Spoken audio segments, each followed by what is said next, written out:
It's Coach D here. I'm a post-secondary and workforce readiness coach, author, and speaker.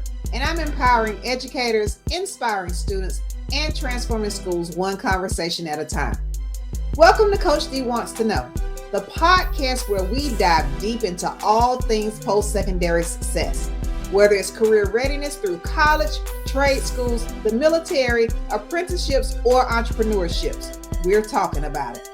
This podcast is for school leaders, counselors, business owners, parents, and students who want to explore every opportunity behind high school. Because when we know better, we guide better. So let's jump in and uncover the possibilities together because Coach D wants to know. What goals are you setting for yourself over the next 12 months? Right now I have a SMART goal, which is to document and release my first EP by January of 2026. I'm probably going to have to change that tentative date so it's probably going to end up being more like February, but it's still a SMART goal. And a SMART goal is basically a plan for your goal to be able to be followed through. So the S stands for specific goal, M stands for measurable, A stands for achievable, R stands for relevant, and T stands for time bound. So for me, I need to save $4K by November to spend $2K on legal and copyright expenses in December and another $2K for release events. And then it's achievable because I'm creating a weekly checklist to complete the task specific to each day while meeting with myself and my mom at the end of every week to check my progress and regroup for the next week. Hello, everyone. I am Kimberly Wilson Daniel, and I have a special guest with me today on Coach D Wants to Know. So I am pleased and honored to welcome another one of my super seniors who has graduated from high school and is ready to go out and take the world by storm. So I would like to welcome to the podcast super senior Destiny Sutton. Hi. Hi. All right. So everybody, you all know I've started a series that I have this goal of just highlighting the 90% of students who are doing great things. It seems like every time you turn on a show or you look on the news or you go on social media, there's something out there in the news about a senior who has made some bad choices. And they want to highlight that and act like that is every single youth that we have in our communities. And that is so far from the truth. That's about 90%.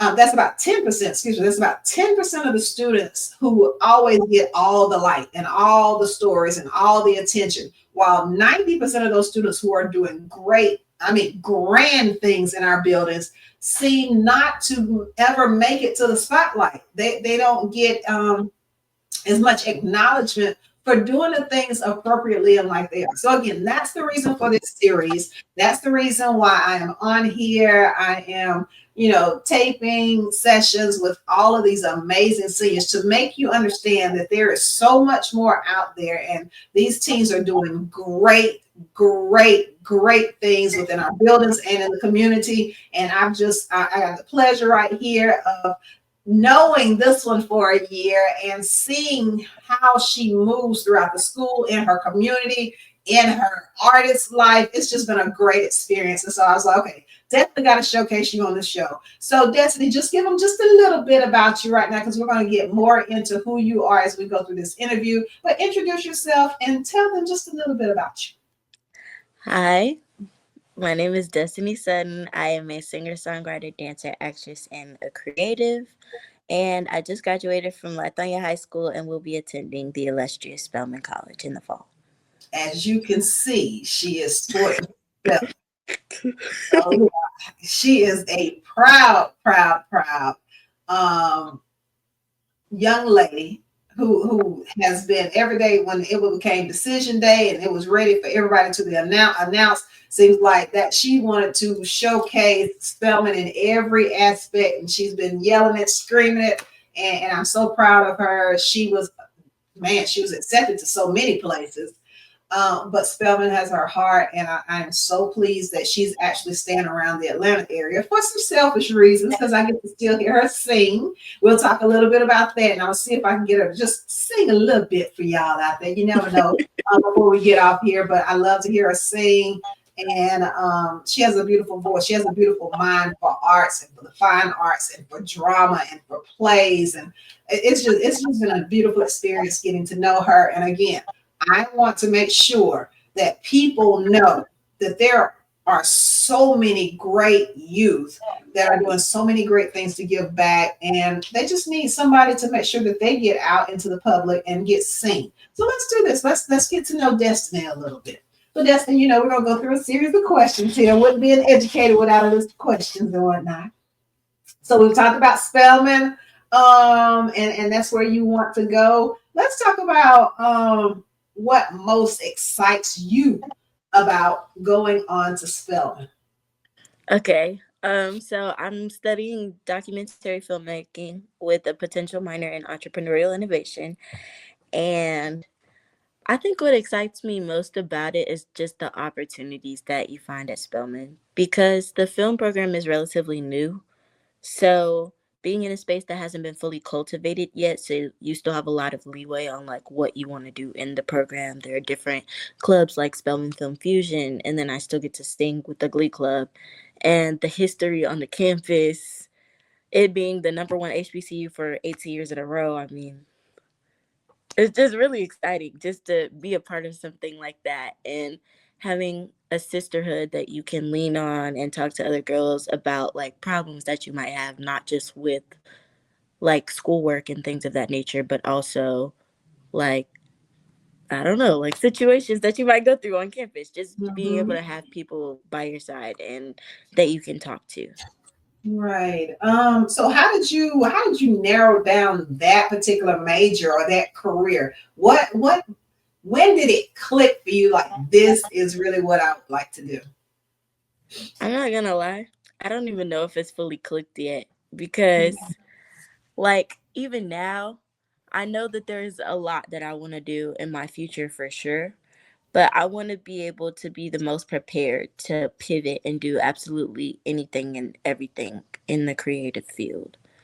For me, I like telling stories, but I also don't like the way that media has portrayed black women and black people in a sense.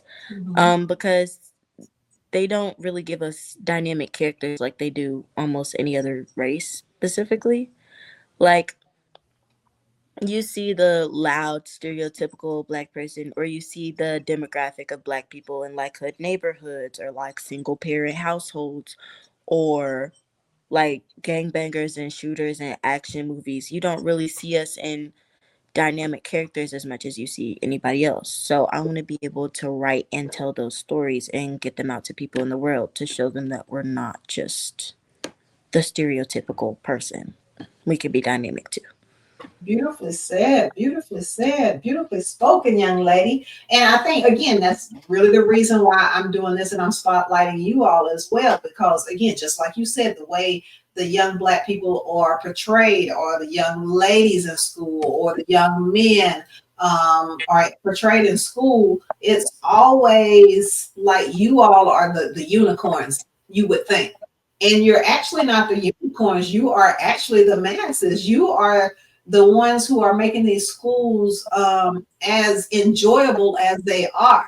However, the spotlight would not say that as to what's getting out on social media and what's always in the news. It's always the negative, but that negative is always such a small percentage of what's going on in our schools.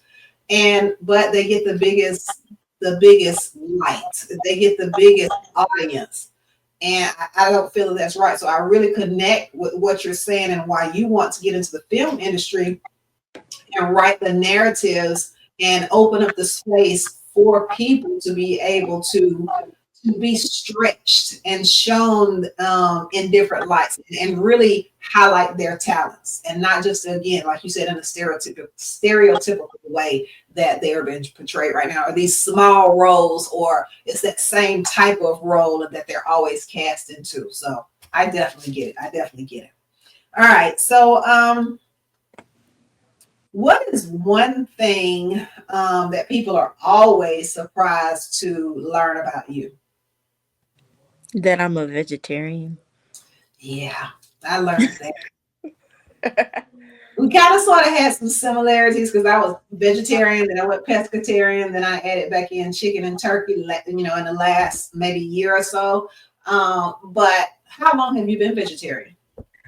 I have been vegetarian since 2024, January 1st. So Okay. this is my second year. hmm Wow. Yeah, What that's have, a year.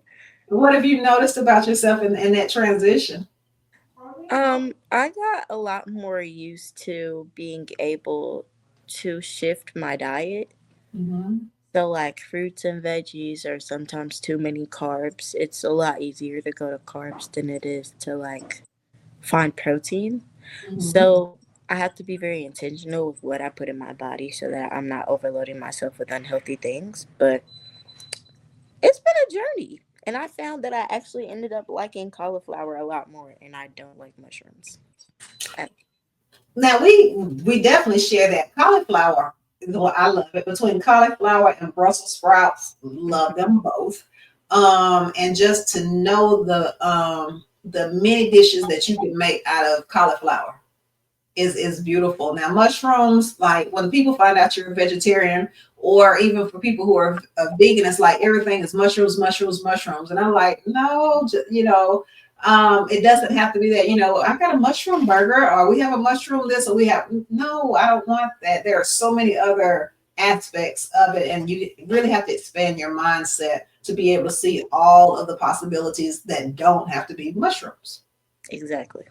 And for me, it's like I don't know what people see in them because I've tried them. Of course, I'm like I don't really have to see the taste. I don't the texture. I'm a texture person. I got to have some crunch. I got to have something. But yeah, mushrooms is not it for me.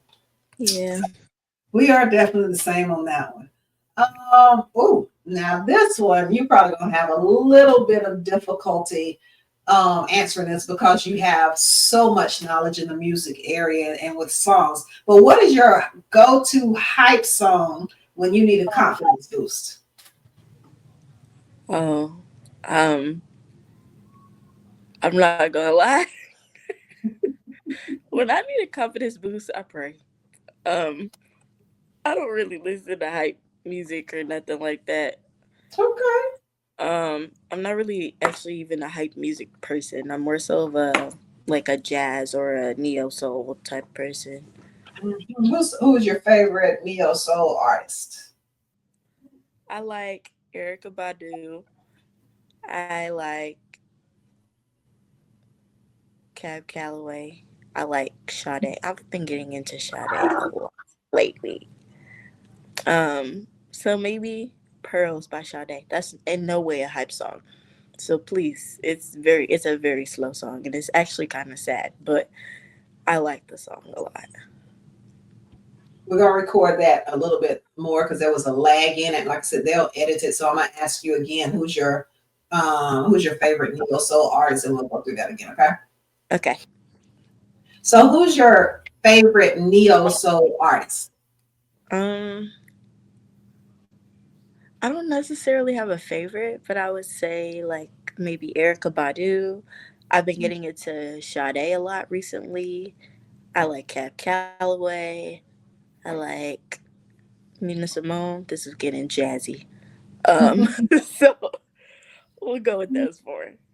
Okay, love it, love it, love it. And I think I probably knew that about you, but didn't know, whether or not, because you go on stage all the time, you're doing performances, you perform at events in front of crowds of adults, and you hold your own. So I didn't know if there was like this song that you did, like the athletes do, they're riding on the bus. You see the commercials with the NBA players where getting in the zone.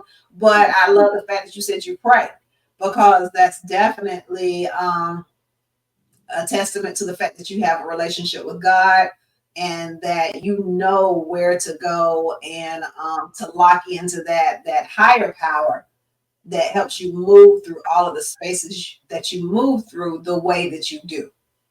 So it's really, really great to hear you say that at the age that you are, knowing that you're getting ready to go outside your parents' house, and move out here into this world and have to make a lot of decisions on your own, it's great to know that you know the source and where to go first. So Yes. I like that. All right. Let's see what we got. Let's see what else can we share about Destiny. Um, is there a quote, a motto, or a mindset that you live by, and where did you get that from, if so? Uh, the Bible. The Bible. And my verse is Romans 8:28, which is, and we know all things work together for the good of those who love God and are called according to his purpose.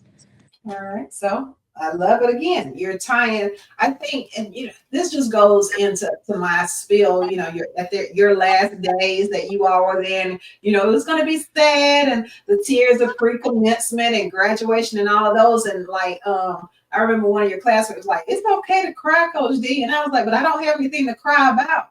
You all are some amazing young people who are going out into this world, and I know y'all are going to take it by storm. So it was really more or less for me just the honor of getting to know you all, and for me to see how, again, I just know that y'all are ready. Y'all are ready for this, and you being able to again talk so much right now about how you're rooted in your relationship with God, and you know the Bible, and you have scripture, and you know who to go to for your confidence boost. So again, that was never really a reason for me to cry, but it really it was more for me so that I could just sit up a little bit straighter, knowing that I played a small part in helping y'all prepare for what God is going to use you to do in this world. And so to me, I haven't cried. I've just been like, I can't wait to see what they do. So to me, it's like now I get to get my popcorn. I get to sit back. I get to watch this and just really just be a part of this next chapter of your life. So I'm more or less just super excited and not, just tearful. And I told all you, okay, well, this is not goodbye because I'm coming to your school. So you're going to see me. I'm coming to check in. We got each other's numbers. Hey, this is not goodbye. This is okay. I'll see you in a little while. So again, just super excited about that. So, is there something that you love doing that has nothing to do with school or work? What's that one thing? You got 1,000 talents, but what's that one thing that is your go-to? Is it the singing? Is it the directing, the writing plays, the art? What is that one go-to that you just love to do and you can't live without doing Sleeping. it? Sleep. Talk I to me love about. I love a good nap. I love sleeping. It's just something about it, after you just come home from doing literally everything. Like every day Mhm. of the week, I have like two or three things to do, especially this summer. Like I literally just came from the studio last night, and tomorrow I got another show. So today I got to sleep for a couple of hours, and then my mom's birthday is tomorrow, and I have a Oh. career. Like literally, it's just so much stuff. So whenever I get Mhm. the opportunity to sleep and take a good nap, Mhm. jump, and I feel so See, much better. I think again, these are the things you have so many other tools already because there are so many people that will just go and go and go and go and go and go and never understand the power of rest and never understand how your body does rejuvenate and gets what it needs to do in that nap and in those good night's sleep. So again, I think that you all, that's just another part that lets me know that you all are ready for this new world. You know when to shut it down and go take a nap. A lot of people do not know that. They'll just keep going and going and going, and that's not productive at all. That's actually counterproductive. So Yeah, because then you're gonna have to sleep longer. what? And then you're gonna have to sleep longer. That's true. That is so true. What's a moment in high school, and this could be anywhere ninth through 12th grade. What was a moment in high school when you felt the most you? Like everything was like all the stars, the moon, everything was aligning, and you felt the most you, the most confident, the most joyful, like the most seen. When was that for you? 11th grade year, the whole Hmm. year, because I feel like it was right. 12th grade year was literally like my change, like when everything changed year. 11th grade year, like all the same people that were in the clubs with me from ninth grade, they were still there. I still had the last of my senior friends. Um, I had like a group of people that I was really comfortable with before my friends started moving and like switching school senior year. And Mhm. so just I just felt like everything was going the way that I wanted it to. Mhm. Like all of my clubs were together. My schoolwork was good. I had straight A's. Everything. Well, it was just great. And then we all knew how to play spades. So at the end of class, we would end a lesson early, and we would just whip out cards and we just spades, spades, spades. So So what you know about spades, girl? I know a thing or three about A spades. thing of three. So you're Yeah, gonna fit right in at Spelman, right in at Spelman. you should ask Miss Harper. I'm gonna have Hmm. to ask her about that. I will ask because I know we were out there playing Uno and things like that and whatever, but a little something about spades too.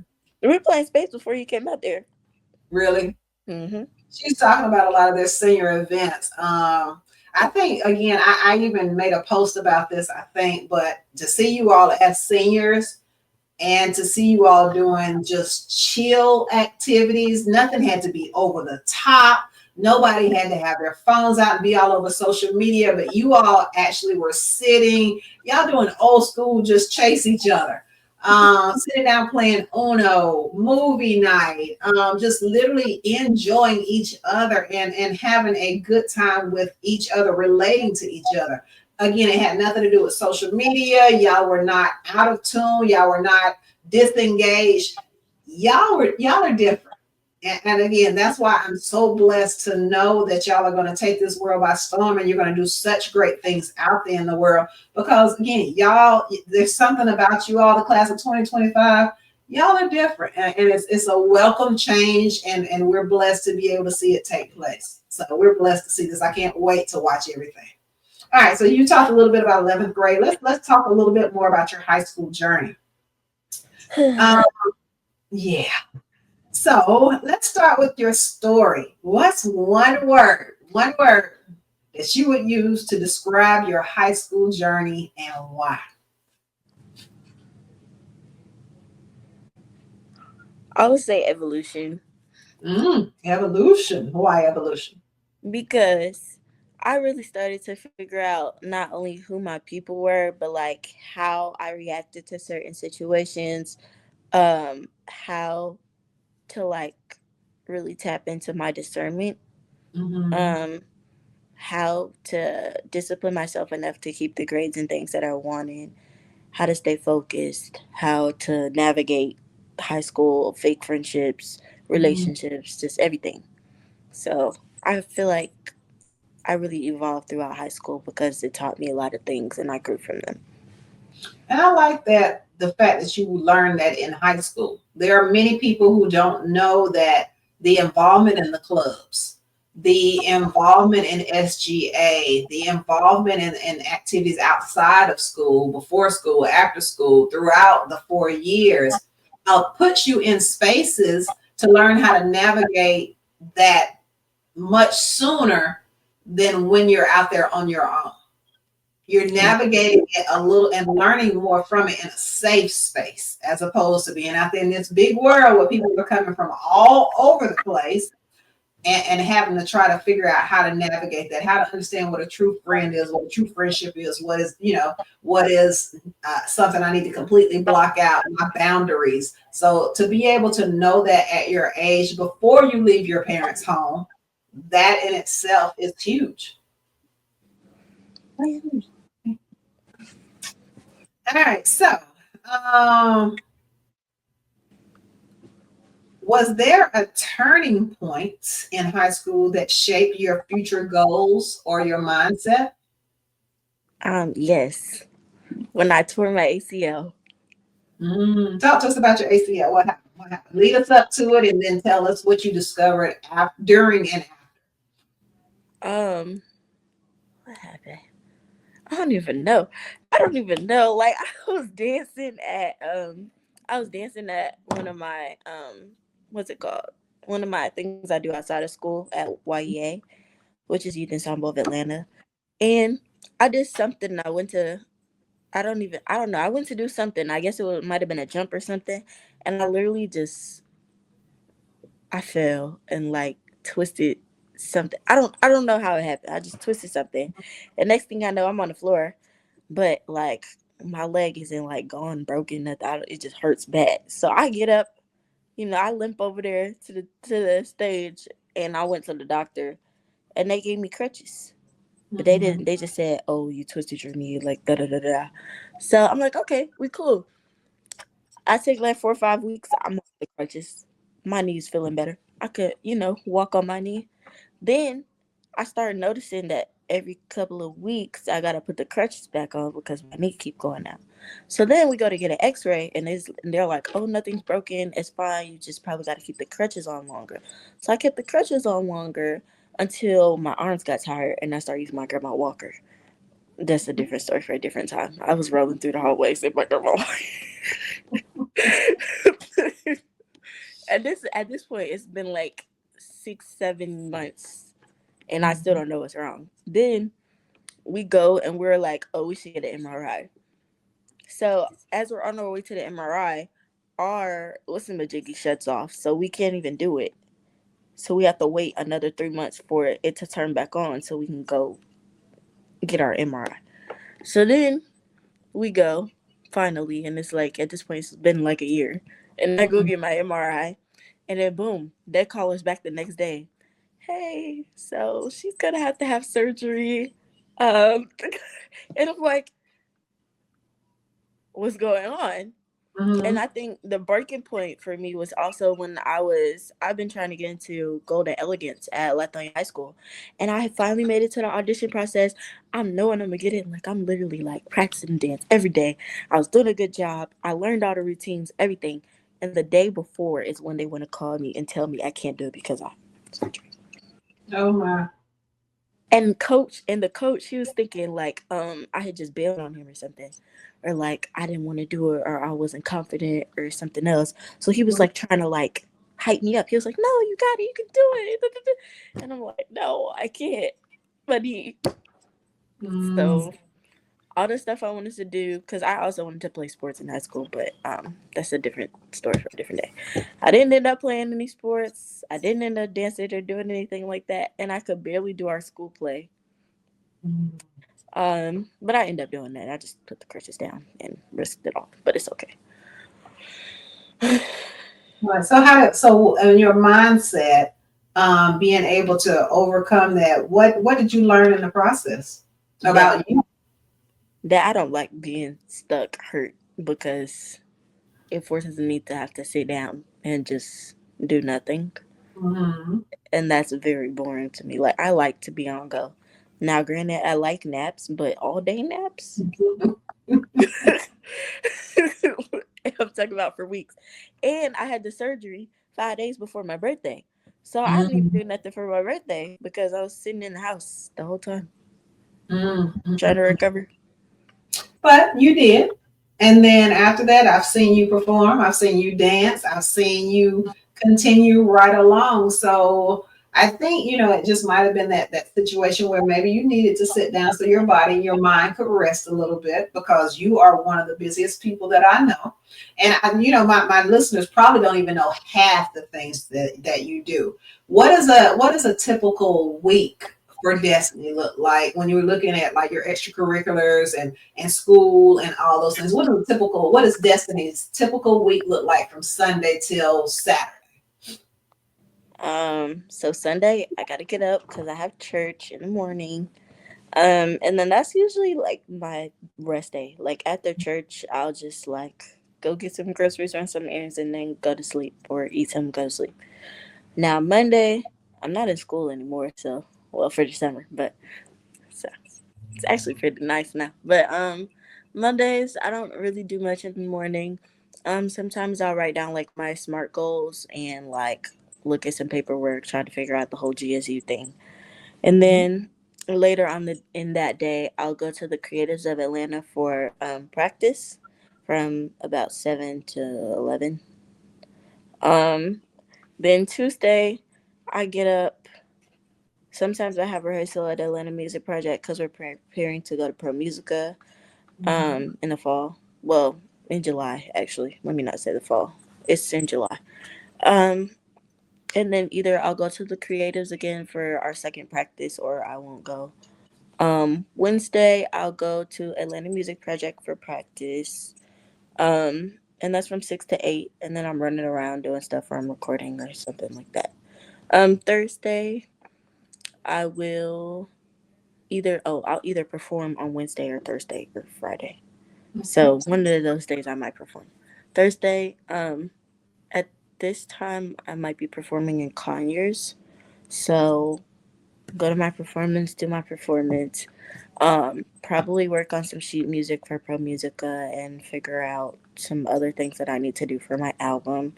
Mhm. Friday, I either go perform on Friday or I'll take that as a rest day as well in the mornings and just Mhm. like get myself together, prep for food or something like that. I don't know.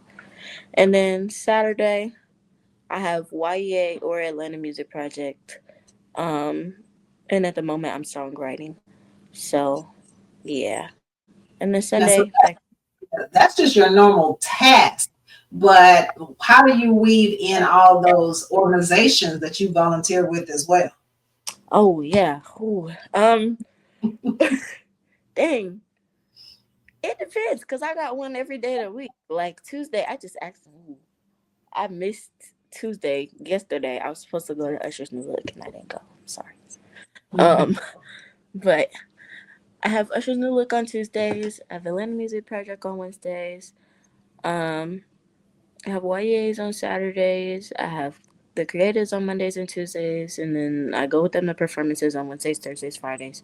So it's just a lot of stuff. I just figure out like what times I need to do stuff, write it down, put it in my Well, my mom puts it in her calendar. I gotta start doing that. Because Um, she's running just as much as you are. yeah, just running me places. Right. So I know I did another interview with another super senior, and that's what he was really honing in on how parents need to understand how they invest in you all right now and coming up and just be there and feed those dreams, whatever it is you all are excited about. They are going to see that payoff later on. And I think that's one of the things that you have had is a very supportive mom who has been there. She's definitely your Uber driver. That's 100% the truth. She's managing you. She's doing all of that, but she's active. She's active in the PTSA. She's active in the schools. So how did that help you coming along the way, knowing that you had a very active parent? And what could you show or share with other parents to encourage them to be as active as your mom? I feel like it helped me because knowing that I have a support system behind me to be able to do the things that I love and the things that I want to do, it makes me more excited about the opportunity instead of stressed about the outcome. Mhm. So I would say to other parents, like if your child has something that like they want to do or that they're interested in, just think on it and like draft up a game plan so that they know that you're with them and they know that they have somebody that they can run to. Yeah, it's very important. Even when they go off to college, you give them a little space in the beginning so that they can get their footing in and realize and figure out who they are on that college campus. But connect with other parents so that you can visit, you can keep tabs on them, and you can just again be that you kind of sort of transition from like mom who has to make sure okay the lights are on, the water's on, they got some food in the house, they get what they need, their basic needs. You will always be mom, but you kind of sort of mentor or well, not mentor, you kind of morph into an advisor because now that you have this young adult on your hands, you want to make sure that they can find out and figure out some things on their own, but at the same time have a listening ear that helps guide them and say, okay, now I'm gonna tell you what I would do in this situation. I can't make you do this, that, or the other, but if I were in your shoes, I would consider that. And you start to see how your relationship starts to shift to that of a great advisor in your life, as well as that parent who really starts to become your friend. So I'm excited to watch the two of you all evolve as well as you go through this. It's going to be a beautiful experience. And I love the fact that she, again, just supports you in whatever it is. So any parent that's out there, and you'll probably hear this echoed through all of these super seniors that I interview, is the parents really have bought into their child's dream. They recognized something early that they were good at, or something that they had a serious passion for, and they just didn't sweep it to the side. They didn't just like, okay, that's, yeah, you'll be fine, go try it and whatever. No, they really locked in and bought into it, and have supported these seniors. So I encourage every parent, and it's not always about a sport, it's not always about just athletics. Yes, a lot of them can do that, but what I'm finding is they've done more in the they've done more support in the area of what their child's career aspirations are. And so that's what I really love. They're supporting you as a whole person, not just an athlete. That's what's been really appealing to me about all of the people that I've been interviewing. So parents, find out what your child's passion is, what their career goals are, and start feeding into that now. So that's my little tidbit from what I've been seeing from your parents of the students that I've been interviewing. So here's something else right here. Think back now. Think back to freshman year. Oh, please. If you could go back and talk to your freshman self, what advice would you give you? I gotta think about what I'm gonna say because I don't want to say something offensive. Please don't. Please don't. But what advice would you give yourself as a freshman now that Do you've years beyond that time? do a background check on your teachers before you go to their classes. Okay, interesting. Very interesting. We'll keep it, cool. But there are ways that, you can definitely, I don't know about background checks and the legalities of that. But what I do know, and I've done this myself when I've had young people who are going into teachers, and they do it on me, I'm sure. You can go to GAPSC and you can look at the teacher's credentials, how long they've been doing what they've been doing. And you can actually, make decisions on how to move in whatever space that you need to move in for the best for your child. So yeah, background checks, I don't know about all of that. So that's out of my wheelhouse. But I do suggest that everybody know your teachers, know their background, how long they've been in it, and make decisions that are for the best for your child. In any school system, parents, I don't think, know that they have the power to do those things, to address the principals, the instructional coaches, those people in leadership, and request things that may not be the norm. But I've seen it happen in so many schools to where, yeah, you can get your child moved. You can do what you need to do for the betterment of your child's future in that school. So definitely want you all to be feeling like you're emotionally, mentally, and physically safe in any building that you need to be in. So, Yeah. um, hmm. What do you want high school principals and counselors to know about what students really need to be successful in high school? What's some advice that you would give principals and high school counselors? Um, in order for students to trust you, you need to be available. Mm, that's good. So you need to be available. And when you say available, do you mean not necessarily time and space, but mentally open, listening ear, that type of available? So explain, the term available a little bit better. Yes, what you said, mentally available, being able to allow them the opportunity to take up space Mm, yes, to take. because a lot of kids like they'll go into the counselor's office looking for a solution to their problem and not really having a connection with you, so not really knowing how to talk to you. And then even if in the sense of time and space available, if you're not there all the time or you like don't come to school barely or they never see you because your door is always closed, they'll be like, okay, well, who's my counselor? Or like, why do I keep having to go to this person and they never make themselves available for me? Mm, makes So, sense. Makes sense. I got you. So noted for everybody that's an educator listening to this, principals, counselors. Um, making sure your day has time and space in it for genuine conversations, and not always the tasks that need to be handled or the meetings, but making sure you have that availability within your schedule, whether it is these kids need to schedule a time to come see you or whatever, but just making sure that the space is there for them just to come in and have some conversations and get the guidance that they need. So very important, very important. So let's talk about scholarships and college application process and all of that. How was your journey, and what advice would you give rising seniors who are just finished their junior year about this process and how they can come out on the winning end? Applied to scholarships yesterday. Yeah. Um, because it's really hard. Like, well, it's not hard, but like finding scholarships and applying and getting your recommendation letters are a lot more stressful if you do it the last 4 days before the scholarship is due, as opposed to when you see it or when it first comes out, because it's easier to manage if you just do it when you see it instead of waiting to do it because you think you have time. Time management is key on that. Because I think what a lot of kids don't understand is if it has a deadline of September the 15th and it opened August 1st, there are people who would have their applications in by August the 4th or the 5th. And those people are not waiting until they get all of them in on that September deadline just to start previewing and looking at them then. No, they've been doing it along the way.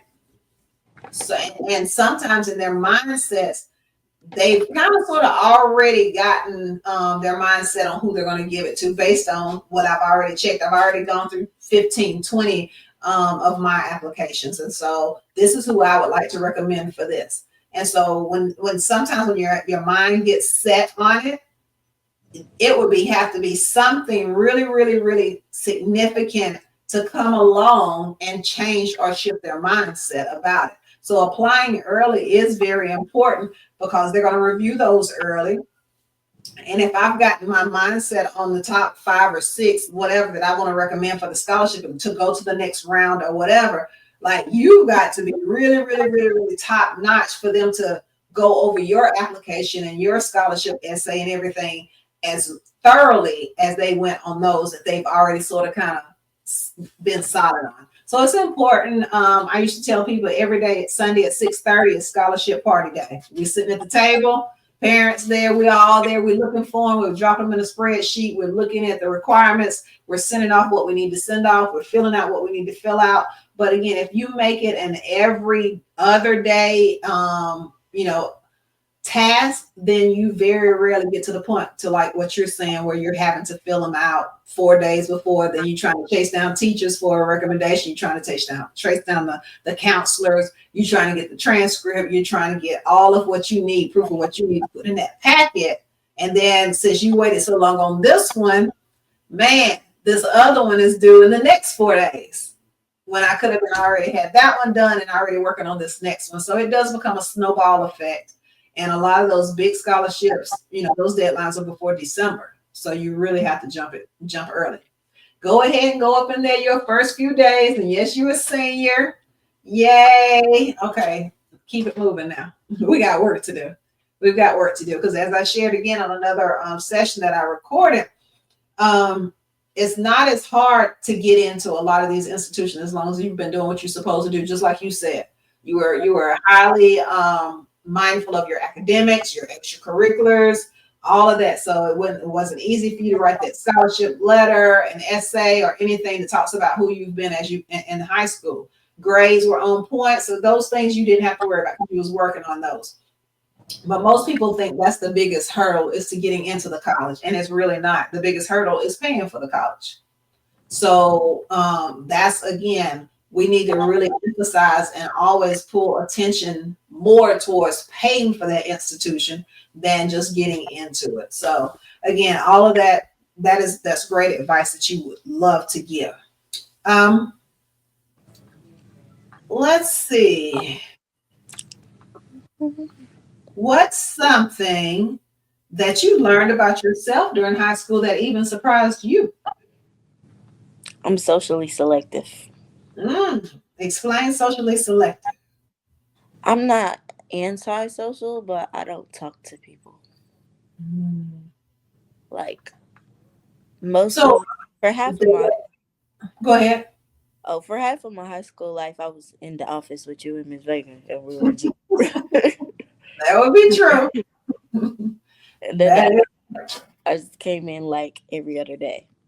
So would socially selective kind of sort of be the same as an introvert that has to be an extrovert at times?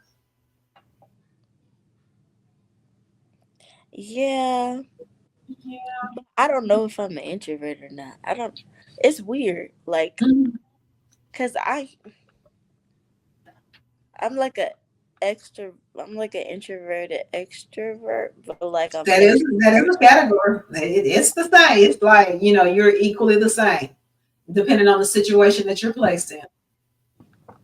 Yeah. So Yeah, I can identify with that. I can definitely identify with that. Um, mm, if you could redesign senior year to actually prepare students for real life, what would you change or what would you add to the typical senior year in a high school?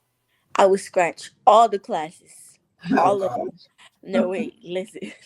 I would scratch all the classes and put Mhm, us in financial literacy, budgeting, scholarship preparation, mhm, and application process. mhm, And then I would put a whole like I guess like a free period for mhm, teacher recs and mhm. counselor talks and financial So, trips. so what I hear you saying is you feel like all the learning of the English, the math, all of the stuff, you've done that ninth through 11th grade. 12th grade should be a year of real world preparation. Yes, because Okay. why in this day and age are we still trying to make letters and numbers make sense together as a grade? Mhm. I when we start adding and subtracting and multiplying and dividing letters, I'm tapped out. I'm tapped out.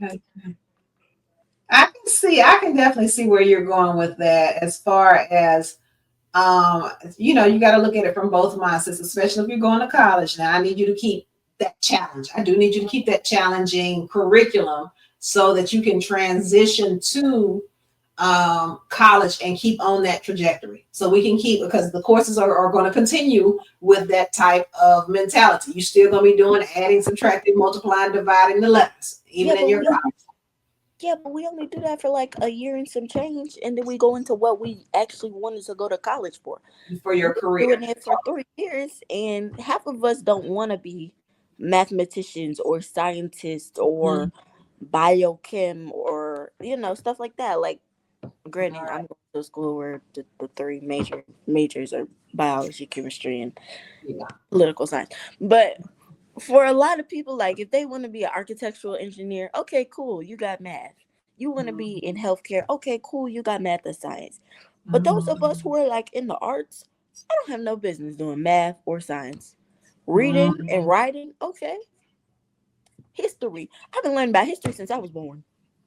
So a more detailed senior year that has a combination of what you need and have to have academically, but also an equal balance of what you need and have to have to move from your parents' house or from whatever controlled environment you are successfully into the unknown, but you are prepared for both.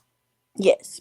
Okay, that makes sense. And I do know now, I do know that, some of that entrepreneurial spirit that you have, you kind of sort of want to have your own school one day. Was it right? Yes.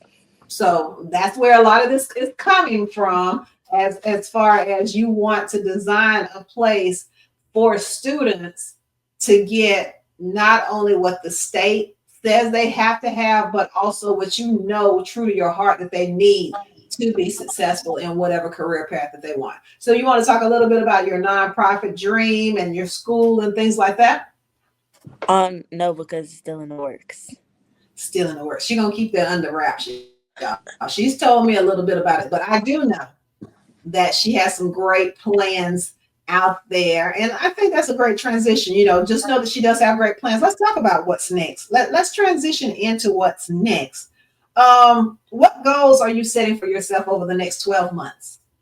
Right now I have a SMART goal, which is to document and release my first EP by January of 2026. I'm probably gonna have to change that tentative date because I'm probably gonna have to change that tentative date, so it's probably gonna end up being more like February, but it's still a SMART goal. Um, and a SMART goal is basically uh, a plan for your goal to be able to be followed through. So the S stands for specific goal, M stands for measurable, A stands for achievable, R stands for relevant, and T stands for time bound. So for me, I need to save 4K by November to spend 2K on legal and copyright expenses in December and another 2K for release events. And then it's achievable because I'm creating a weekly checklist to complete the task specific to each day while meeting with myself and my mom at the end of every week to check my progress and regroup for the next week. And the project allows me a space to benefit from the expression and creativity while I share my gift to the world from a viewpoint that's authentic to me. And it's time bound because it has a deadline. Right. I like that. I like that this is a goal for you. And again, a goal without any kind of plan, any kind of actionable steps. That's really just a wish or a hope or a dream. But when you actually put actions behind it, you put the time, you can measure your success, meaning you're tracking along the way to make sure you're on target. All of that helps you move past the wish portion of it or the dream portion of it, and you can actually see that you're making progress or that you're not, and you can get back on track to making progress. So I love that. I love that you actually made it into an actual plan to get to where you want to be. So I love that. So for y'all that are listening or watching this on YouTube, just know come first quarter of 2026, we shall be hearing the release of Miss Destiny Sutton's EP. So that's a great thing, great aspiration. So I told y'all at the beginning, she does so much. She is such a talented young lady. I just want y'all to keep your eyes, your ears, and everything open. Follow her on social media, and I'll get her to share her social media handle in a little bit. But follow her, stay in tune with her, stay up to date with all the great things that she has going on because it is a lot. I've heard her perform a couple of times in person, and I just get blessed every single time. So I'm looking forward to what's next with her. So during this next chapter of life of being on Spelman's campus, still working on releasing your album, I'm sure still getting to know everybody that you don't already know on the campus. All of those things because I thought I was a networking genius and knew so many people, but I've never seen somebody this age who knows more people than I do. But Destiny Sutton does. She is that person. So with all of this, with all of working with the Stephen Marjorie Harvey Foundation, with Usher's New Look Foundation, with all that you are involved in, what's your plan for staying grounded once you actually land those 2 feet on Spelman and you're there for good and but you still have all this going on? What's your plan for staying grounded? Well, for starters, I figured out what class I'm gonna do already, and have been accepted into 2 out of the 3 that I wanted to do. So I'll be in Spelman's Glee Club in the fall for my singing, and I'm also going to be in Spelman Film Fusion for doc film. But I'm Mhm. also in a Fine Fit and Faith Club at Spelman. So I found a sisterhood that reads the Bible and works out at the same time. So I'll be staying fit in the Word and with my own bodily discipline. So that would be nice. And I think one of the biggest things that I wanted to do was have a transition into something that I'm excited for, as in, other than a transition that I have to continue to put, well, that's not the right way to say that. Uh, I'd rather want something easier to transition into that I'm confident that I'll be able to grow in, as opposed to having to figure things out when I already get there. Mhm. Um, so just being able to find my sense of community and get to know the people I'm going to be around, and then decipher whether it's something I want to continue to do or not, I Mhm. think is better for me than figuring it out once I get to the campus and I'm searching. Okay, I love that. Going on campus with a plan. Yeah. And understanding, like, just not figuring it out. Okay, I'm here, let me go see what they're doing, or let me see what they're doing, but already making connections, already knowing exactly where you want to be and where you want to land, and what is in your purpose and plan, and not just, again, just the whole purpose and plan and everything that Spelman has to offer. You found out what all they have to offer, and this is what fits with my purpose and my plan. So I love that. I love that for you. All right. So we're gonna go into this little quick round where I'm gonna ask you some quick questions. But what's one last thought before we do that? What is the single piece of advice that you hope every listener or every viewer who is watching or listening to this takes away from your story? Um, if it ain't one thing, it's another. So, right. No, but there's always going to be something. So, just prepare yourself to be able to take on anything. And I don't mean like be anxiously prepared. I just mean like prepare yourself in a way where you know your foundation and you know what your plan is going to be moving forward, no matter what obstacles or what have you happen. Okay. I love that. I love that mentality. All right, so here we go. We're gonna go into these quick questions. I just want you, whatever the first thing that comes up, talk about those things. So what was your favorite high school memory? Coming into the student center senior year. Whoop, whoop, whoop. Yeah, you were in there. There were times that I just want to just say, okay, don't come in here anymore. Go by. And I think I did say that. I'm You like, goodbye. did. I didn't get out. One But or you two. made it home. You made it home, and I love that we were able to provide that for you all, that you all had a safe space, that you all had a place where you knew you could come and just let it all out, cry if you needed to, get a hug if you needed to, and then get kicked out when we needed to kick you out. So I love the fact that we were able to create that space for you all. So that's been a blessing to me. So one teacher, a staff member who made a difference, and why? Um, I would say maybe Miss Parks, Miss Mm-hmm. Kendra Parks. Mm-hmm. Um, she was my ninth grade math teacher, and she was the reason that I ended up trying at math in high school, because I have never been the best at solving things that don't make sense to me. Like if I feel like there's no purpose for it, I'm like, what am I doing? But especially for math, because it was just increasingly difficult for me, because I didn't like solving the problems and it didn't make sense to me. So yeah. And a lot of my music teachers would be like, "Oh no, music is like math. It's like reading sheet music." Da da da da da. I'd be like, "No, it's not the same. I'm clapping and counting rhythms, not adding letters and numbers."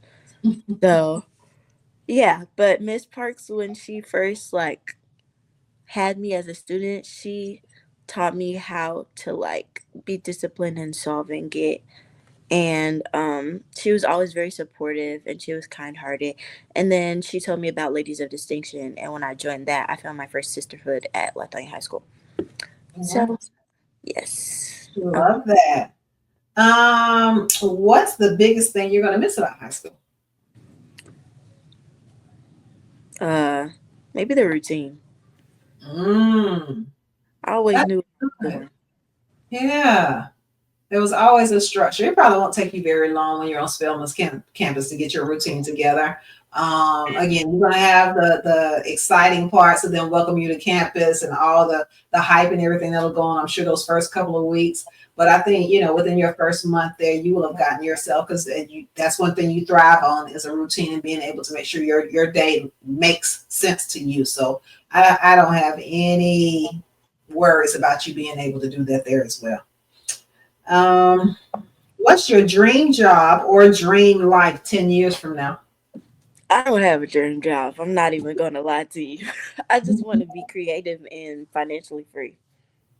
Love it.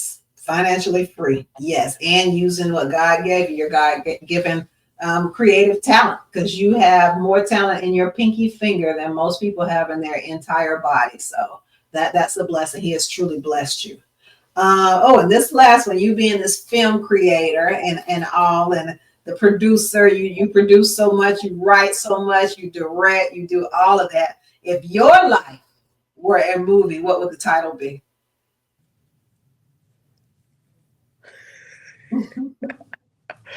Um, my life were a movie. What would the title be?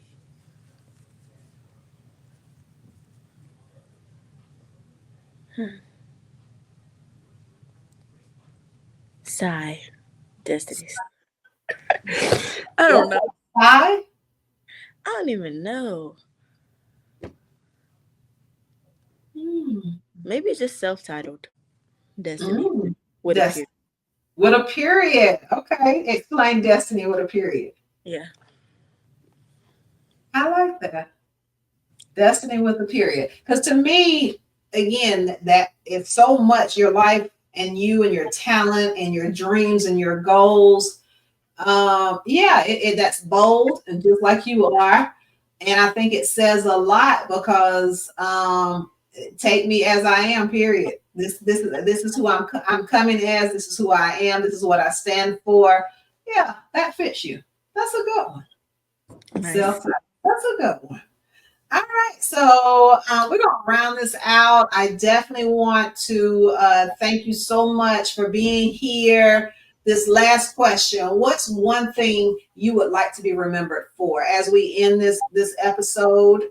What's one thing that you would love for the world to remember Destiny Sutton for? Um, I would like to be remembered for who I am, not what I do. Mm, who Yeah. you are, not what you do. All right. I believe that's going to definitely take place for you, and sooner than later.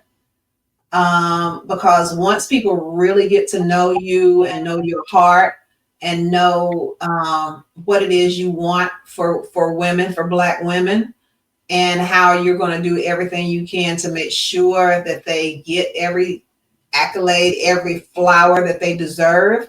I believe that it's not going to be a long time coming for people to remember you for who you are. All right. So this has been another great episode. I am so grateful and I am so thankful for you, Destiny, for coming on, sharing your super senior story. I hope the counselors, the teachers, the principals, the students, and the parents gain some kind of encouragement or enlightenment to help you move forward and to help you to continue to be a great light, a beautiful light, a shining light in the lives of our youth, and to make sure, again, that we're pouring into them. We see them for who they are, their talents outside of academics, outside of transcript, outside of grades, but truly see them for who they are and to speak life into their purpose, link up with them, open doors for them. Again, for anybody that's listening to this or sees this, if you are affiliated with Spelman in any way, go ahead and start making warm connections, opening up doors. You have someone coming to your campus who is going to pour in heavily to every initiative that is going on, and she's going to support you. So please go ahead and start supporting her. Destiny, what is your Instagram? Where can they follow you? Whether they link for you, so that when this music drops in the next 6-7 months or whatever, we are ready. We know exactly where we can find your music. What do you want people to follow you? I'm gonna show you guys. It looks like this. Oh, don't look at that. Okay. It looks like this. This is my Instagram. I don't know if you can see it, but the letters are DNLS.TM.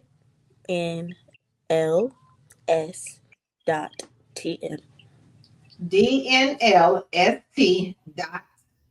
DNLS.TM. Okay. DNLS.TM. So that is her Instagram. Please go out there. She's got a few covers out there. I fuss at her all the time about getting more because she needs to showcase this talent. She's amazing. She is absolutely amazing. I threaten her all the time. The only thing I can really find on the internet of her is maybe when she was like 8 years old singing in church. So I threaten her all the time about, okay, this is what I'm gonna start sending out to people, but put the music out. But yes, go ahead and link up with her, follow her. There's a lot to come, and you want to be connected. You want to be in the know. So again, thank you, Destiny, for being here with me on the show today. And I wish you well. I wish you much success in all of your endeavors. And again, I am just blessed to be a part of the journey. Thank you. All right. Y'all like, y'all subscribe, y'all share this. You keep it moving so that we can continue to put out great content about our great youth that are coming through and about to be out in this big world. And again, taking it by storm. So this is Coach D signing out for this episode of Coach D Wants to Know. I'll keep more content coming at you. You all keep listening. Have a great one. Bye. That's a wrap for today's episode of Coach D Wants to Know. I hope this conversation sparked new ideas and opened up fresh possibilities for the future. If you enjoyed this episode, be sure to subscribe, share, and leave a review. Also, check out the resources available on my website, keystoneinstruction.com. And remember, the journey to success has many paths. Let's make sure every student finds their best fit. Until next time, together we can empower, innovate, and lead one student, one teacher, one leader at a time. See you soon.